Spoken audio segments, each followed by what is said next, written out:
This is the Global Broadcasting Service, serving remote outposts since 1928. Hi, everyone. Welcome aboard the Walt Disney World Express monorail.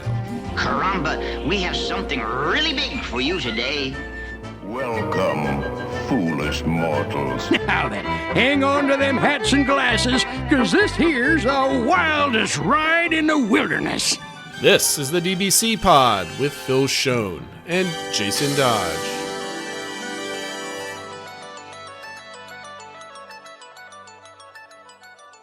Hi, friends. Welcome to this week's pod, the show for the week of April 1st, 2024. And as Phil wanted to point out, this is not an April Fool's joke, but it is, in fact, our 200th episode. Phil, how are you feeling on this fine Friday morning? I know. If you can't notice, if you're watching, you notice that our rooms are nice, brightly lit because we're actually recording this on a Friday morning because of the holiday weekend coming up, and we didn't want to leave you hanging for another week because I think we've had a series of like one-man shows and like one a week little too much of that no show. So yeah, especially for our 200th episode, it made sense for us both to be here. We want to do it right. And I want to shout out to Wheezy. Hopefully you're watching and not listening this week. I'm sporting the Spirit jersey that he purchased for me. I purchased it. He shipped it to me from his recent trip to Walt Disney World. And this is my first Spirit jersey. And I got the extra large. It's tight on me. I was expecting it's not tight, but it fits like a normal sweatshirt. Mm-hmm. And I always thought Spirit jerseys are supposed to be big and everything else like that. But like if you look at it, it looks like a normal shirt. And I thought, maybe I'm a double XL. Maybe I'm in that world right now for Spirit. Maybe for Spirit jerseys. Yeah. Anyways, so thank you, Weezy, for that. Appreciate it. Props to you. And before we get started, reminder of our social media accounts: Twitter, Instagram, Threads, Facebook, and our YouTube channel at the DBC Pod. I want to thank everybody for viewing and the likes. We just started doing shorts, and I think they're going pretty well. And we're learning what works best. And of course, the Discord server. Make sure you hop on and join the discourse on Discord. All right, Phil, we don't typically number our podcasts, whether it's in the title or the announcement, because there's some other long-running podcasts. Welcome to this week's show. It's episode 1430. I mean, like at that point, does it make sense to do this? But Phil, how are you feeling? Because this is not only our 200th episode, but this is our 4-year anniversary on the show. How are you feeling today? I'm feeling good. I'm feeling like it's been fun. We're still going strong. And I feel like, I don't know. I feel like it's a solid job, and I feel like it's good that we've been able to maintain pretty much every week for 4 years. I think that's a good testament, but I think it's also a testament of how much we enjoy having an excuse to talk about Disney and stuff like that. So. Absolutely. Well, as much as my family loves Disney, but like I keep bringing up like the same topics. Oh, what are we about our next show about this movie? They're like, yeah. You want to plan another trip? So, it's an excuse. If you want to go back, there was a retrospective that we did. I think it was our 3rd anniversary last year. We kind of went over the evolution of our show, how things have changed, how we've done things. We're not going to do that for you today. But what we thought we were going to do, we give you some analytics, but we're also going to do the top topics from our first 200 episodes. So we're going to we just basically went through all the different titles and found like really cool things. And we talked about this, I don't know, maybe about a month ago or so, about how, we're talking about the price of tickets. Everybody's still stuck in 2019 prices, and inflation and all that other stuff, and still get shocked when, the cost of a sandwich in 2024. But what I thought might be interesting, Phil, is going over some of the things that we've discussed that were hot topics amongst the Disney community. I think we've got about 20 of them or so, or maybe a little bit more than that.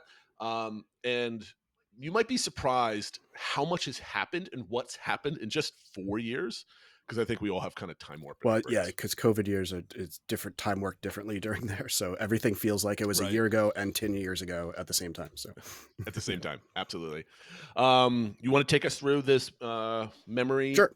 Journey? Yeah, so I started by just listing out, like, here are the things I remember us talking a lot about or just being discussed a lot on various message boards and stuff. So the first one that I think was the biggest story that kind of came out of nowhere was when Bob Chapek was ousted and Bob Iger came back. I don't think anybody saw that coming, and that got a lot of discussion and was like almost like we need to do an emergency podcast to talk about this. Yeah. I mean, it just like Chapek came in, like out of nowhere, he left out of nowhere. I mean, I remember, like, we didn't know. I mean, I think we took the news in and we're like, everybody just kind of shrugged. I'm like, yeah, that sounds about right. Yeah. We just kind of moved on a little bit. I don't.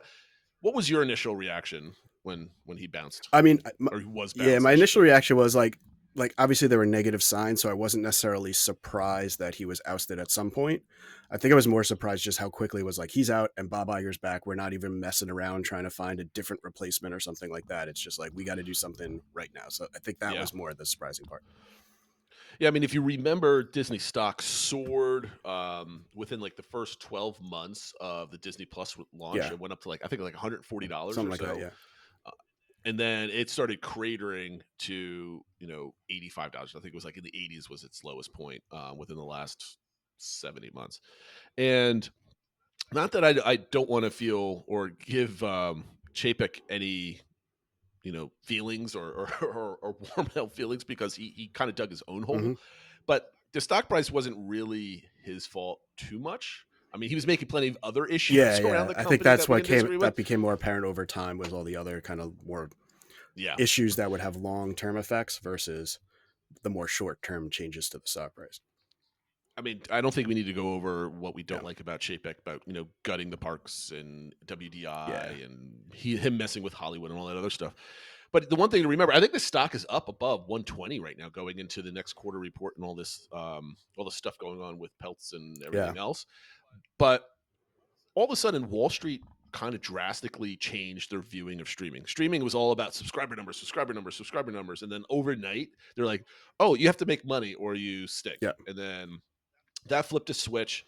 And I think that was just gave the board an excuse. I think that was at that point to like, all right, let's go back to Iger. And looking forward, I just hope Iger doesn't do all this stuff again. And I just want to caution everybody else as we go into all the proxy battles and stuff like that, to remember we don't have any insight onto the board, or at least just yet, until a book is written like 2 or 3 years from now. So you could blame Iger for a lot of things, but he's also controlled by the board, and he doesn't get all their votes automatically. So let's take everything with a grain of salt moving forward. All right, what's the next one? What's the big one? The big one that I put in there that obviously has been kind of overarching since the start of our podcast is COVID.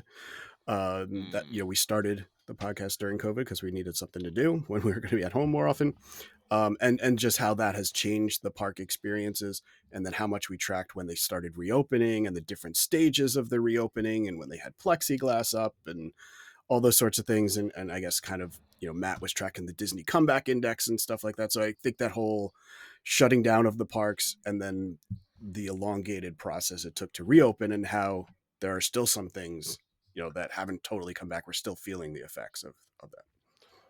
For those that haven't been listening for 4 years, one of the main did I even say that word right? One of the main reasons why we started this podcast was there was so much negativity going around, and depression, and I mean, granted, we just wanted to have something where we could talk about Disney in a positive light and get excited about the park, or remain excited, because we'll talk about our planning experiences and how much they've changed in another segment later on.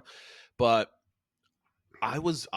we started the podcast basically when I was supposed to be in Disney World in March of 2020. We canceled that trip, and then I just started a podcast instead. And Phil was awesome enough to agree and join in, and we've been here ever since. And I'm grateful for that. But go back to the parks. Like, remember, like, there was plexiglass everywhere, and it only just recently came down in some areas, the last year or so, for the most part. And the sad thing is, while the plexiglass didn't prevent you from getting sick, it still doesn't. It wasn't. I was kind of relieved. I kind of liked it because no one can sneeze and cough on you when you're going on those cross back lines, and I guess that's the only thing it's kind of preventing for the most part. Though it did have an impact in a couple different places. When I went down in 21 for a weekend, it did have some weird wind effects, I guess. Like, it channels the wind in weird ways, and it did cool you down. If you it depended on which one you were in. Some it channeled the wind through it, and then some it seemed to stifle the wind, and then you weren't getting any air, and then it was like hot and humid and stuff. So it kind of depended which one you were in.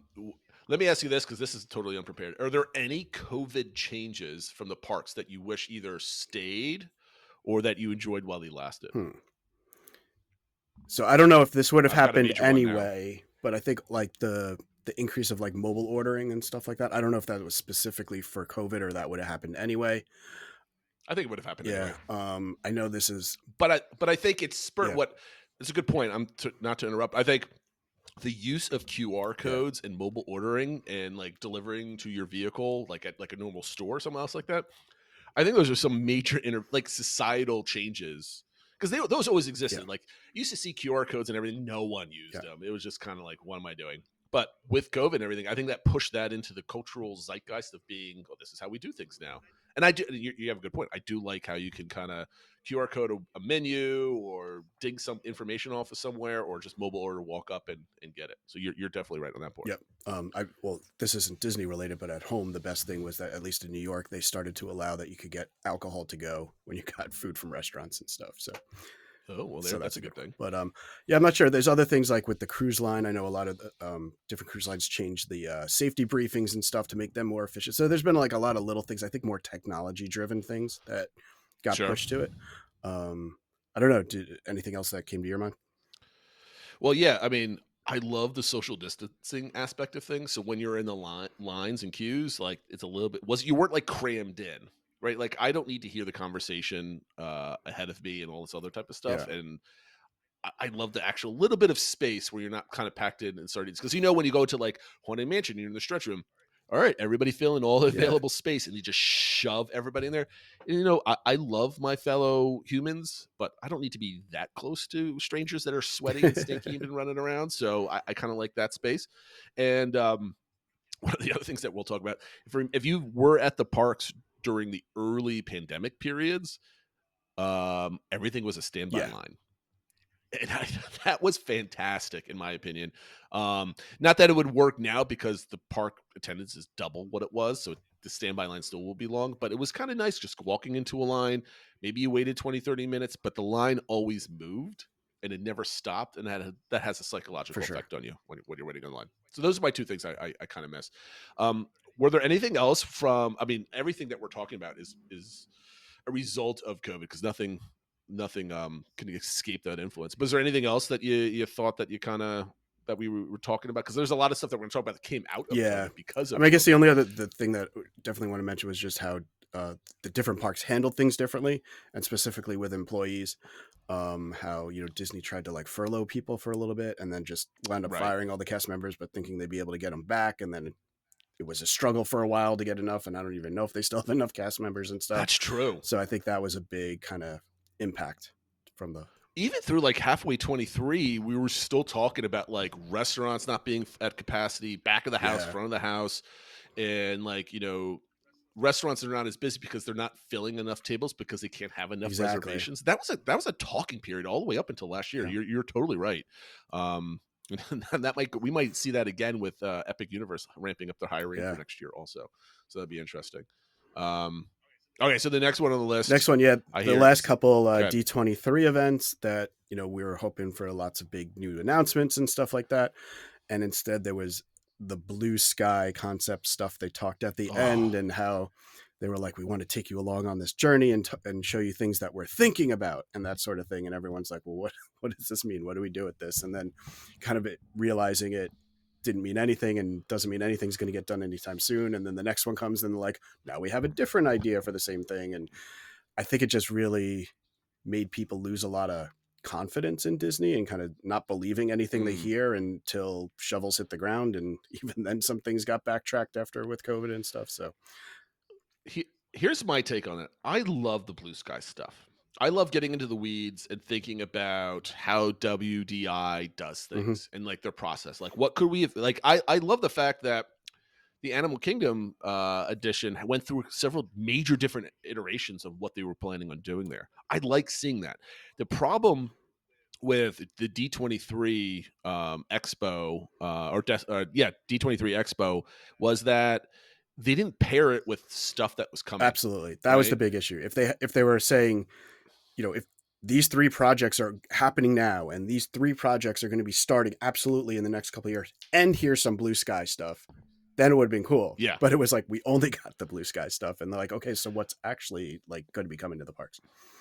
Well, I mean, like I just hope that they keep doing the blue sky type stuff because I want to see where their vision is for the park in the future.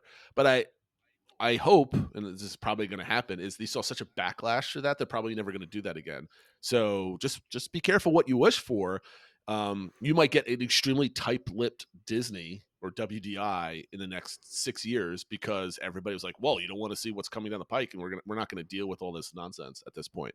So again, it's not the fans' fault for doing this. It is Disney's fault for, I don't know, not pushing forward with projects. Yeah. And I think what we're going to learn, because all of a sudden we've got rumors for Hollywood Studios. We talked about this last week, right? Rumors for Hollywood Studios, the blue sky for Magic Kingdom. We know that's coming. We got all the Animal Kingdom stuff that's about to get ramped up, we think.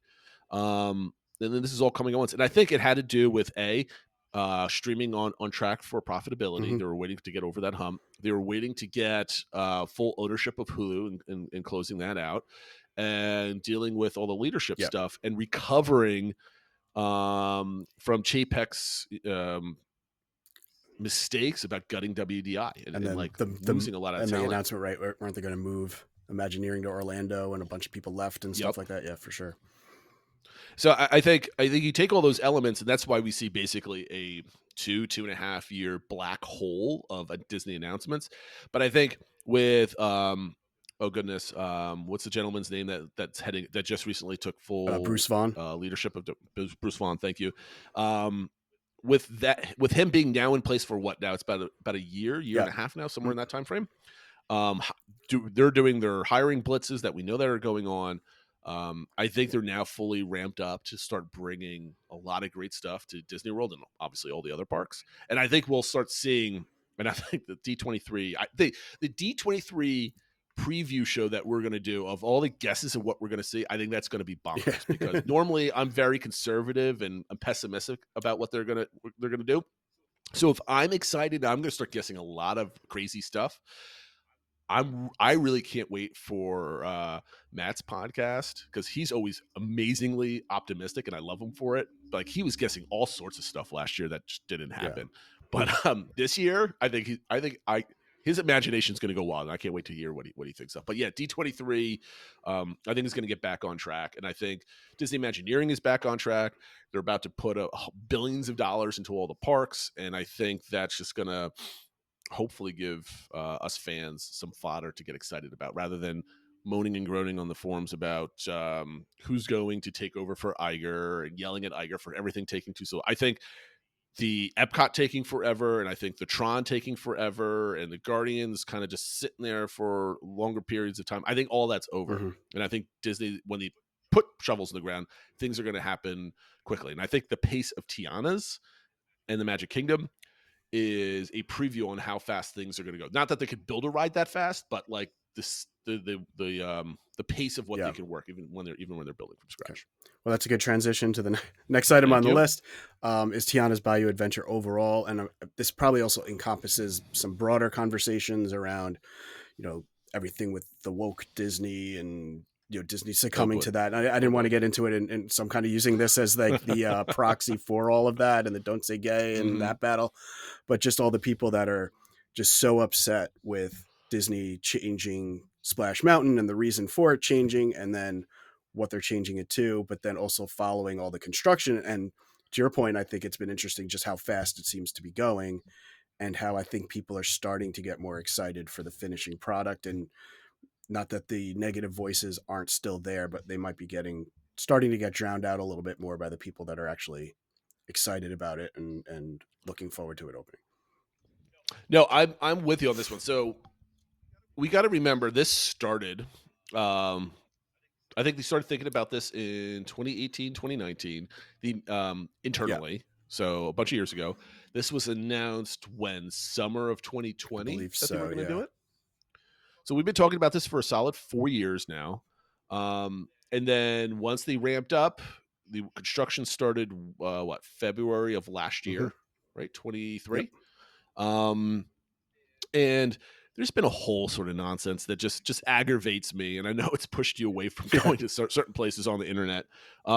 People like, oh, how dare they? You could never touch this classic. Tony Baxter is really, really angry and all this other type of stuff. And look, I love Splash Mountain. I thought it was an excellent ride, but I loved it for how long it was, the thrills it provided. It had some good music in there, but like the story inside the ride itself, realistically wasn't that great. It was just, you just saw a rabbit running around and a fox and a bear chasing him. You ask my kids, that's all they got out of it. You ask anybody else that doesn't know Song of the South and all this other stuff. It was just like cute ride where frogs spitting and some fun music, right? Like the vast majority of people didn't have a I don't know, a love for the ride. Or an emotional attachment to the characters and stuff like that. Like some people just had nostalgia for it because they remember riding it when they were kids and now they're older and stuff. Mm-hmm. But yeah, I remember when we had my friend Mike on and he was doing that trip with the high school kids. And he said that, there were 140 high school kids and not a single one of them knew any of the characters' names or what was going on or anything like that. So yeah, if you're a little older and you remember all the nostalgic stuff, you have a fondness for it, but it's not really part of the cultural zeitgeist right now, that IP. No, and you had a combination of nostalgia because it was an amazingly popular ride. Zippity Doo Dah was a song that proliferated, choirs and singing competitions in high schools. Like it was out there.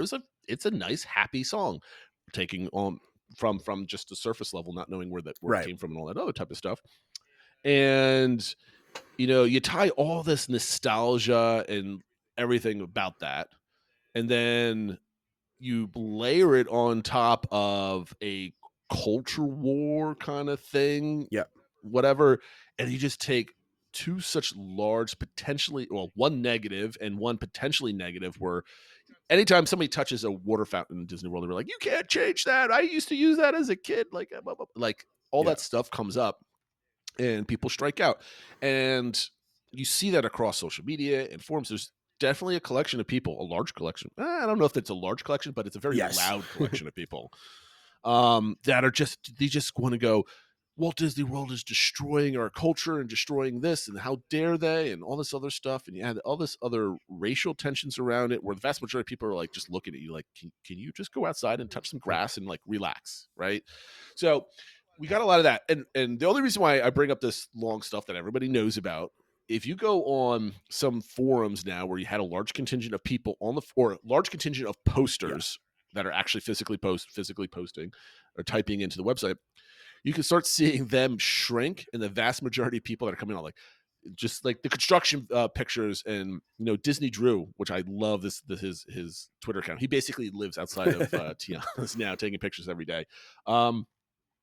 You just see a large collection of people like, this looks amazing, this looks great, this I can't wait. The exciting is building up because the outside of the attraction absolutely looks phenomenal. Looks beautiful. What they're doing. And the one thing I really like about it also now that we're seeing is, the concentrated on the front, but the other two sides of the attraction look kind of bare, kind of look the same, but now they're actually working on all of that type of stuff. So it's coming together. And you just see a lot of people coming in and just can't wait. And there's a lot of positivity, and you knew this was going to happen, right? And there's a long procession of people saying Disney wasn't putting out enough information. Their marketing is terrible. Like, Disney's not marketing anything. It's like 3 parks blogs that you're collecting all your data from. So all the complaints about complaints and the fallout of everything, Phil, I think is coming to a fruition now, where the massive amounts of excitement, love for the character, and the excitement for just new technology be putting in there, I think is going to be just basically a tsunami of awesomeness that's going to drown out all the whiners and humbugs that are complaining about it. All right. I think I'll cover 2 more and then maybe shift over to you so you can hit on some of the ones that you wanted to. The first one, the one I had was just the Epcot overhaul. And obviously, when it's Epcot involved, I'm going to focus on it, but knowing they had this vision for it and then it had to get scaled back and how long it took, but then how the finished product seems to be getting a lot of positive response, even if it's well, I don't know if that justified 5 years of construction or whatever, but it's pretty great now. And kind of just again, now that things are getting done, I think shifting to more of a positive view about what happened and where the state of Epcot is. But that it was kind of painful to get there. Yes. I think when you can't see the forest through the trees, The biggest impact of this Epcot stuff is I don't mind some of the cuts and stuff like that. The Mary Poppins ride is probably a loss, but ultimately probably a good idea because it was a meet and greet and or spinner or basically something. a spinner ride. Right. I mean, it was nice. It driven people to that side of the park, but it wouldn't be another Remy's or Guardians or anything else like that. But the only other thing that we really lost was the corporate focused viewing area for Harmonious, right? And listening to the Disney Dish podcast, we're kind of explaining that Harmonious was designed to be viewed from that elevated position. Which just goes to like Chapek's whole thought process of like corporate driven sponsorships and, the upper tier people that are buying the $300 viewing party thing, whatever. And just basically made the attraction or the show a lot more difficult to view from the ground because you have to watch. Because if that was built up, I don't think there would have been any viewing areas in front of it that were actually you might have been able to squeeze in front of the lagoon, but like you basically have to watch it from Japan and Morocco. But if you look at all the other like the private like party areas you can rent now for corporate events, they weren't angled. They weren't at good spots for where the screens were. No, the screens were all set up to be viewed from that new corporate spot, which then didn't get built. So I think there's some like corporatization of a lot of the designs that were going in. So I'm glad that was gone, right? Because I think the sight lines coming from the front of the park to the World Showcase would have been awful with that thing just kind of sitting there. Potentially, at least, yeah. And so I'm happy with the way that things are. I can't wait to see the new Communicore building. I don't know why it's been taking so long, so that's a question for another day. But again, if you just erased the 5 years that this has all been like a basic construction pit, I think everybody's extremely happy with the way it is, except for a couple people that want to whine about it being a corporate park or something else like that. More IP in Epcot or whatever and all that stuff. That argument's never going to end. But yeah, go away, go enjoy somewhere else. I think at night this is you've heard from your trip reports and my trip reports. It's just serene, and I love this area of the park. So again, and the last one I wanted to make sure that I think we've had a ton of discussion in various formats on the show is all around Genie Plus and individual lightning lanes. Kind of when it was added and how, okay, now all of a sudden you have to pay for something that used to be included, but now it functions differently. And how do you use it and kind of the guides to the best use it and strategies, but then also how we found, it's really efficient, but you have to be on top of it your entire day and how it makes the whole vacation and the vacation harder and stuff like that. I feel like that whole thing has been an overarching theme, I think, of the last several years of our podcast. Oh, it has. I mean, it's been a journey, right? And one of the segments I'm going to talk about later is all the different trips I've taken since pre-pandemic, 2019 till now, and I'm going to be focusing on the differences and the changes of how you plan your vacation, and this is a massive part of that, right? I think if you remember, it was Chapek standing on stage unveiling Genie and Genie Plus. And starting there, I think that's a hilarious fail because the Genie aspect of use Genie to plan your whole day. Does anybody actually use? There was somebody on our was a Herdomaniac. Somebody on our Discord said that they used it and that it kind of worked for them or whatever. But yeah, I remember all the touring plans and stuff like that were saying, well, we tried to use it and it had us like wait for the parade for an hour and a half or something like all that. Like it just didn't work, but it was supposed to be this great thing, and now nobody uses it really. I mean, Herdomaniac, the way he tours property, because he's more of a resort vacationer. He just got his annual pass again. He tours the parks in a much more relaxed way because he can come back next week. But for somebody that's trying to get the most out of the parks because you're only there for 4 days, that type of thing, it was go back to YouTube about like 20 or 21 and just go watch the people like. And I think like All Ears did some really good stuff with it. Who else? Disney Food Blog did, I think, some things with Genie Plus or Genie, I should say. And it was not very good. I mean, that it's not something that they're happy about because you don't promote it. Never see it anywhere in the parks. And unfortunately, the UI for Genie Plus is terrible because it's baked into this Genie thing on top of it. So talking about Genie Plus, we've gone through a journey because it went from being able to buy it for your whole trip to now having to buy it the day before or the day of. And now we're supposedly getting back to some kind of pre-buy and then pre-book. Yeah. We don't Well, we know don't know for the sure details what's yet. happening. So how what was your, like, I'm trying to remember your view on it, and I can't remember your take on it as it's progressed from the announcement until, let's say, your last trip where you half used it and half didn't use it. So I guess when it was first announced, it was, we kind of knew this was coming. We knew that it was going to be a pay per service, and it was okay. Maybe this will help that you won't have to like plan 60 days out, and you won't have like where there's that huge benefit. I think one of my first reactions was like, this might actually be a better system for offsite guests versus the previous one, where I remember that. you were really penalized if you were offsite. And I think over time, as I've experienced it, it was actually a system that you could get a lot of good use out of. I felt like, the a couple times we used it, we got more top tier rides from it than we did with the old system, but it just took a lot more work, and there was just no time to kind of just go with the flow. And then that's been the evolution where we've maybe used it a little bit, but then we have other days where we're like, we're not going to use it. It's going to be a little bit more relaxing. I remember we had that Magic Kingdom day that we didn't get it at all, and we were just touring around and going with the flow, and we still felt like we got a lot done.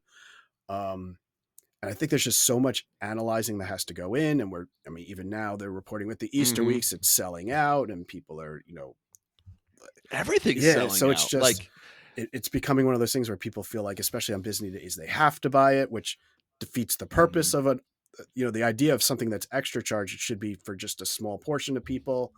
But now that everybody feels they have to, it's just, I think it's become a bit of a mess, even though in some ways it does function well. And now I think we're going to go through all of this again whenever they announce the changes to it. So, I mean, I remember for our 2022 trip, we booked that in the middle of the year. So that was the last trip I booked where we were able to pre-book. It was $15 a head per person, which was looking back is super reasonable at this point, for goodness sakes, because it hit like what, $39 this week for spring break for Magic Kingdom at least.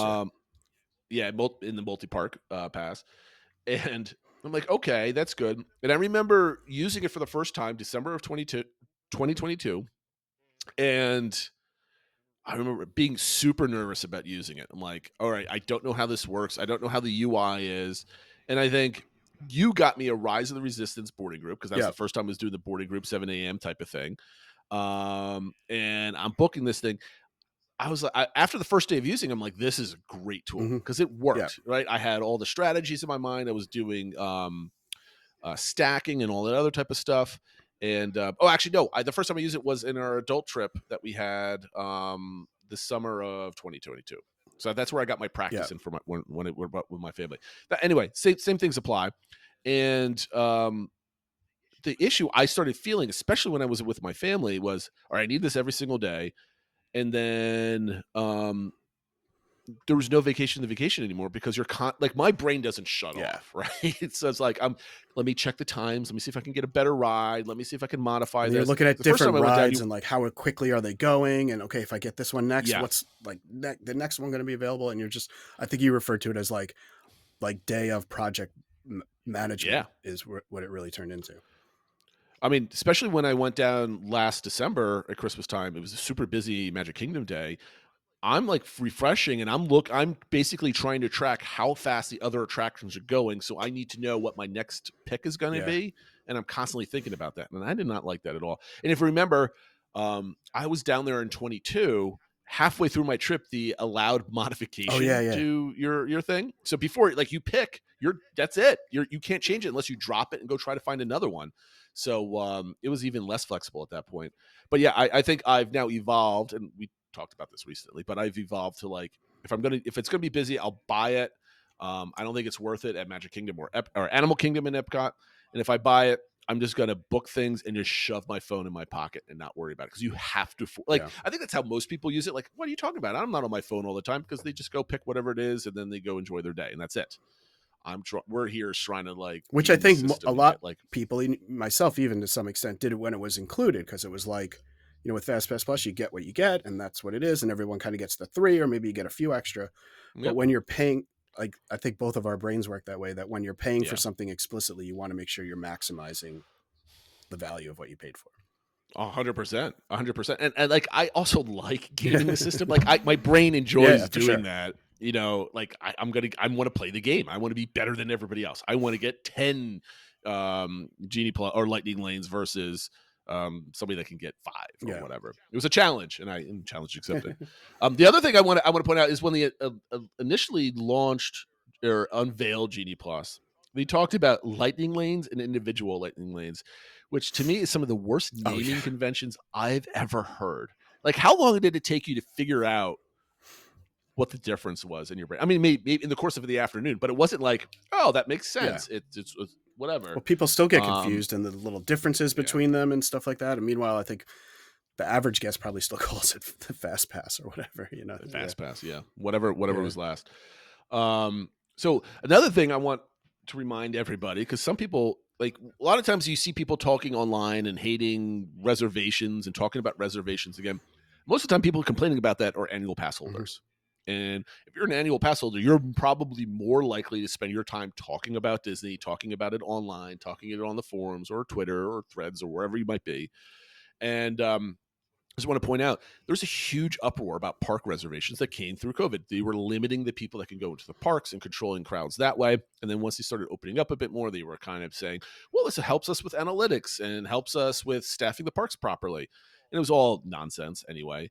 But up until last year, I mean, my last trip, I had to get park reservations. That ended in January? Yeah, just in January. Second week of January.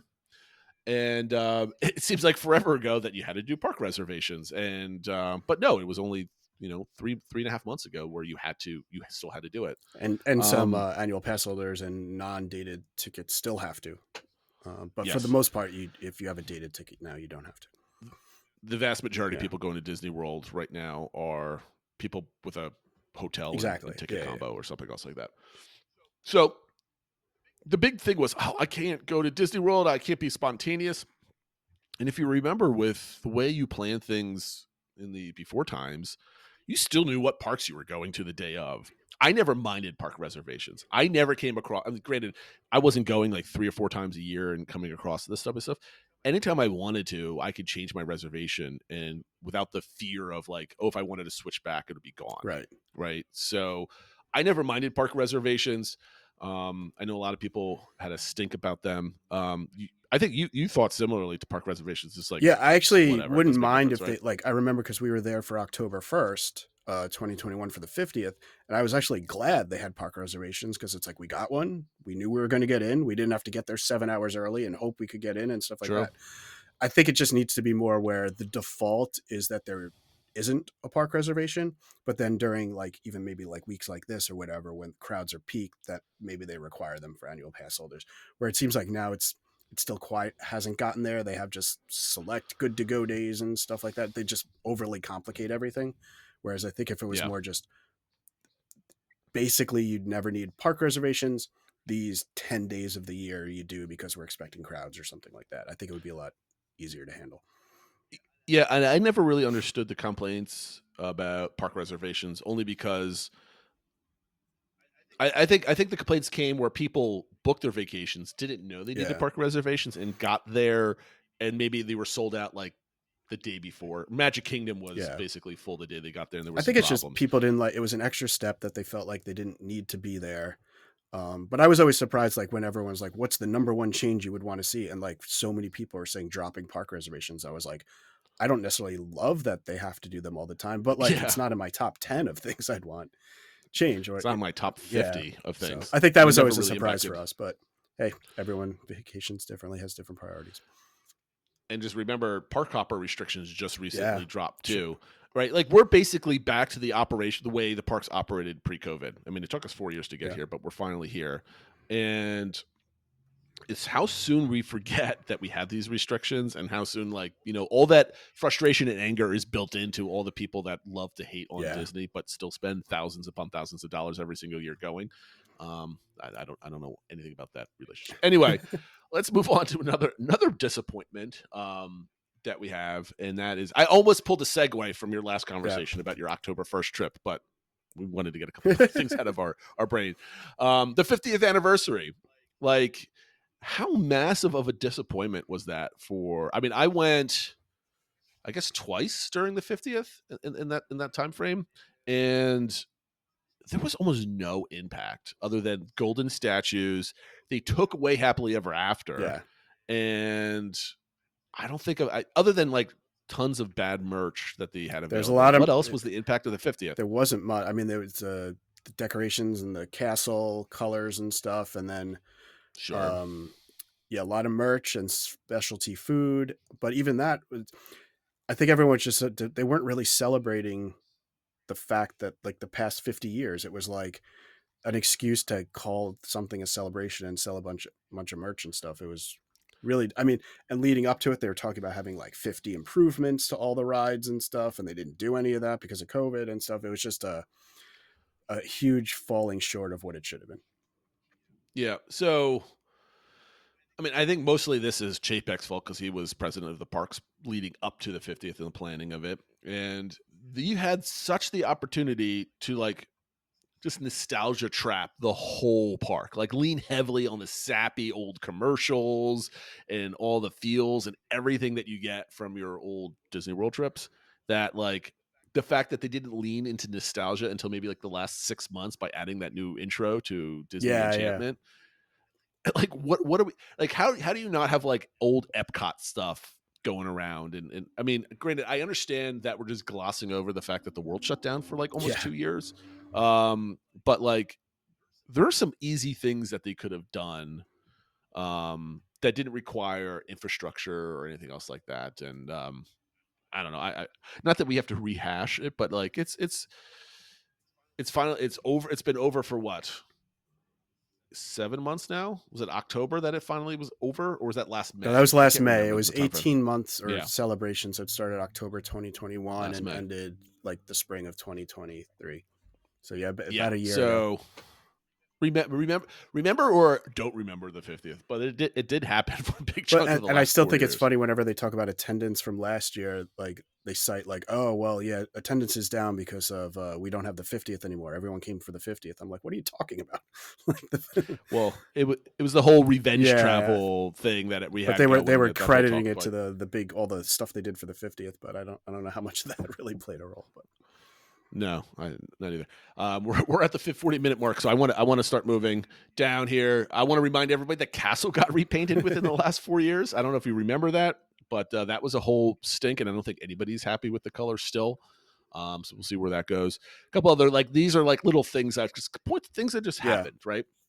So there was a Grand Floridian walkway now, so you can actually walk to the Magic Kingdom for the Grand Floridian. You weren't always able to do that. That was back in November of 2020. Joe Rohde retired. We just mentioned him coming back doing a master class. By the way, the DBC engagement for Who Do You Want as a master class, we're going to talk about that next week. So we're going to let that go for another week. I just want to remind, we open the show almost every single week with the Disney Comeback Index. We were actively looking for things coming back to Disney World to get us back to the point where it is now fully open. That was a whole conversation. When is Disney World fully back, right? And it is, or as much as it's going to be. Some things that have lost, or some things that we've gained. That's just time. That's always going to happen. But that was a massive conversation that we were having. We were actively tracking the little things that were coming back. I always thought that was funny. In June of 21, there was Noodlegate when Ohana was reopening, and that they took away the noodles. I've never had them, but apparently they're a massive favorite, and it took them approximately 3 weeks. I think something like that. Yeah, mistake. The fastest I've ever seen Disney move. We've seen the return of Happily Ever After and the loss of Harmonious, right? So that all happened the beginning of last year, January 23. Luminous, Jollywood Nights, those are all things that we saw come back last year, and that's recent. That was only 4 months ago. You got to remember, parties came back in May of 22. So like we had like the what is it, the Boo Bash? Is it Boo Bash that they were calling it? Boo Bash, and then the Disney, and there was a Christmas version of that too, where it was more of an after hours. And then it took them a while to come back to the more what we know now as the Halloween and Christmas party. Not so scary and very merry. Correct. And then I just want to point out that this was actually a great comeback story because in 2019 they were overselling the heck. That's a out good of these point. Yeah, that's a parties. good one to mention. And they learned from their lessons where now I think they're I mean, they're selling out, but the amount of tickets that they're selling. And I think they also are realized, a because good they've number. raised the price, like everything, but pretty substantial over what they used to be. But I think they're realizing with these and then the regular after hours that they still have is that people are willing to pay a premium for lower crowds. Yep. Almost 2 years ago, Magic Band Pluses were announced. These were like teased forever. And I got to say, Phil, when we were talking about this, we were expecting Magic Band Pluses to be like $100 plus. Oh yeah, to be like way more. We thought they were going to be like stuff. mini Apple Watches or whatever. But it turned out to be just like a glowy Magic Band Plus that had that made things happen. And I think they were a good addition to the parks. And I think they were good because they were like only $30 and they last a couple of years. I'm like, I will gladly spend $30, $40 on one of these little devices for like multiple trips because they last a long time. So it was a pleasant surprise that they weren't very expensive, but it was also slightly disappointing that they weren't more complicated. Yeah. But who knows? Maybe in the future they want to sell. I mean, they sell the web slinger stuff for like all different things for out there in Disneyland. Maybe they'll plus up Magic Band Pluses. We'll see. All right, so those are some of the major topics from the last 4. How do you feel? Does this feel like, especially with all the COVID related restrictions and the reservations, the hopping restrictions, and all that other type of stuff, do all these things really feel like in a distant memory of like a small period, or do they feel like they had time to live and breathe and they're just kind of part of your memories? I think they definitely lasted for a while. I think it could, because it wasn't like, okay, it's closed and now it's fully open. Like it was kind of this whole process and everything was coming and going and new things were changing. And then like we had the 50th with like new fireworks shows coming and then leaving and stuff like that. So it kind of does feel like quite a bit has happened over these past 4 years. And things are still evolving, but like you mentioned, it almost in some ways feels like we're back to where we were in 2019. So it's kind of interesting to see all the things that happened, almost to get us back to, happily ever after's back. And there's, so it's, in some ways it's kind of funny. Yeah. I mean, like to me, I'm taking everything from like 2020 to 2023 kind of just as like a Disney Dark Ages, right? The parks were still wonderful, everything else like that. But like, we've basically done this podcast in the Disney Dark Ages. We're coming out of it. And I think the switch is because we've never done this on this podcast. We've never had multiple projects that we can track and talk about and how they impact planning and what you're going to do. Because if you remember, the major introductions of attractions since the start of this podcast has been Guardians of the Galaxy, Tron, and Epcot kind of opening up, right? Not counting nighttime shows and stuff like that. So that doesn't affect your planning at all, really, other than you want to go to see this thing. But on the show on like a weekly basis, I think starting later this year, we're actually going to be able to talk about the continued progress of building brand new attractions and rides. And we got a tease of this with Tiana's a little bit, but this is brand new stuff, revitalizing a lot of the parks. And I can't wait to going back to or starting up what we used to do on all the message boards for like the 4 years prior to the start of the podcast by like doing more trip reports, helping people plan a lot of other stuff, because the parks have been stagnant really for quite some time and a lot of the impediments have gone away. But I hope we come back to a lot of like the fun planning stuff that I love going on message boards and helping people like, this is my second trip or this is my first trip. How do we do it? Because ultimately, Phil, that's why we're here. We love talking about the inane stuff about Disney because we love it so much and teaching others. And it'll be nice. Like we're obviously seeing that with Universal and Epic Universe and everyone excited with all the construction progress there. And they just revealed more information about the How to Train Your Dragon Land. So it'll be nice where hopefully that shifts over and we have those conversations about Disney and we start seeing like, oh, this is all going to be there. And how does this going to impact your trip and what are you planning for and stuff like that. So, and let me go into, the topic, and then we'll finish the show with some of your analytics and statistics, and we'll save the game for next week because we, as usual, we talked way too much about what we want to talk about. So one of the things I wanted to talk about was all the different trips that I've taken since 2019. But to kind of go over real quick, I had one of my best trips in 2019 with my family, and my mother joined us for I think it was like a 9-night 10-day stay in 2019. I had trips canceled in March, the fall of 2020, in the fall of 2020. And then family trip we had a big extended family trip that was canceled multiple times, at least for us. My rest of my family ended up going in February 2022, but we took a weekend jaunt in Labor Day of 2021 when the parks were still really, really empty. Yeah. We did an adult only trip in 22, Christmas trip in 22, and in 2023. So I wanted to point out that I've been thinking about planning these trips for like more often than I normally would because of cancellations and adaptions and that type of thing. So I want to bring up how different planning your Disney vacation has changed from 2019 and then to today for like what you expect to plan for in 2024. So here are the major differences. So in 2019, if you were planning it the right way, right, or what we consider the right way, you had ADRs at 120 days in advance of your check-in day. So you had to start thinking about your trip, where you wanted to eat 6 months in advance, or at least start throwing reservations in there. 60 days in advance, you had to do FastPass Pluses if you were staying on site. Yeah, it was actually 180. 6 months is right, but it was actually 180 days. 100. What did I put? 120 days. 180 days. It's 6 months. My math is terrible. 180 days. And then FastPass 60 days, 2 months in advance. And then, and you lost my train of thought here. So, and then 30 days in advance, you got your free Magic Bands. So you have these mile markers. We talked about this on the show. In 2019, it was set perfectly. Like you started thinking about your trip 6 months in advance. You started planning your daily park stuff 2 months in advance. And then 1 month in advance, you got the free Magic Bands coming and you're super happy and ready to go. A lot of people were waiting on free dining promos to go. That's how they used to go. And so whenever dining dropped, everybody started talking about dining and planning and all this stuff. I love the frenzy of planning and stuff like that around those times, the innocent days. And that's when the dining plan was, or at least the regular dining plan was 1 table service credit, 1 quick service credit, and 2 snacks, not versus the 1 that you get now. So we kind of lost that. And then in the in-between times, you had park reservations, and you just plan those whenever you booked your trip, whether it was 8 months in advance or 9 months in advance, that type of thing. So it wasn't really like an event to do that. Which people might just like because they didn't have to wake up on a specific day to do things. But I kind of like knowing when my trip was happening because there was mile markers, right? We had hopper restrictions. You could pre-purchase Genie Plus like we mentioned before, but you still had to struggle at 7 a.m. to do a lot of these things.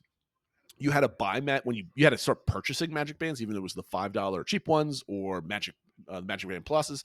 But what I don't like is that they just ship them to you. Yeah. So now they're sitting on a shelf for like 4 months, right? Like I like when you got them. Like my trip is soon. Yeah. We're counting weeks now, not months. And then the ADR shrunk to, did I get this right? Yeah. 60 days now. Mm-hmm. So that's what they are currently. So now in 2024, when you're planning your trip, all you do is you book your hotel room and your tickets. And then at 60 days, you start thinking about ADRs if you want to do any of them.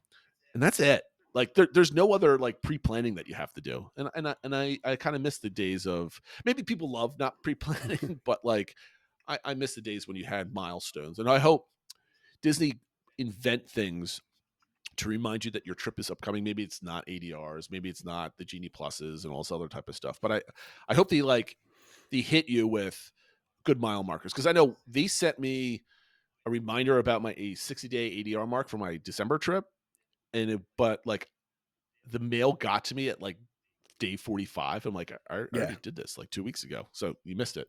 So anyway, I just, it went from 6 months of prepping for your trip and planning and making sure your family's happy and ready to go to like, just do it whenever. Which I guess is like what almost every other vacation is basically, right? But I kind of miss that. Is there anything that you missed between planning in 2019 versus before times to current times? I do think like 6 months out, looking back on it now, like it felt normal back then, but it is kind of crazy to plan like where do we want to eat 6 months from now? Like I don't know, like and that sort of thing. And then the park hours would change, and that would mess up everything. But I do kind of miss the whole FastPass Plus booking out 60 days. It just felt like such a milestone, and it was kind of, maybe it's because we have spreadsheets and stuff like that, but you're able to plop in like, this is our 3 times we have for each day now. And like, that kind of made it feel more real. And like, this is our plan of action for the day. So that part I definitely miss out a little bit more. So it'll be interesting to see what the new Genie Plus is and the plan ahead features they have for that. If I could get out of the new Genie, I don't want to turn this into Genie Plus what we want, but like compared to how you used to plan, I wanted the 7 a.m. struggle to end. Yep. I don't want that anymore. Or at least if I have to, maybe individual lightning lanes are at 7 a.m. I also want the ability to book enough Genie Pluses where I don't have to worry about stacking or booking before lunch. Yeah. Right. Because before you could book all of if you're rope dropping, you're going to be there early. The first 3 hours of your park experience were set up and you weren't checking on your phone. So you could go into the park and kind of relax a little bit, or at least spend your time rope dropping and running around like a crazy person, but not have to worry about your phone as well. So I hope they change that type of stuff. All right, Phil, before we wrap up, you have some statistics you want to share about the last one. Yeah, just to go. So we were at a little over 39,000 downloads of our podcast. And I thought you can get some interesting statistics. So going through, not surprising, the vast majority of our downloads are in North America. Number 2 is actually Europe, and then Oceania, which is Australia, then Asia, South America, and Africa. We actually have 14 downloads in Africa. So I don't know who in Africa is listening to us.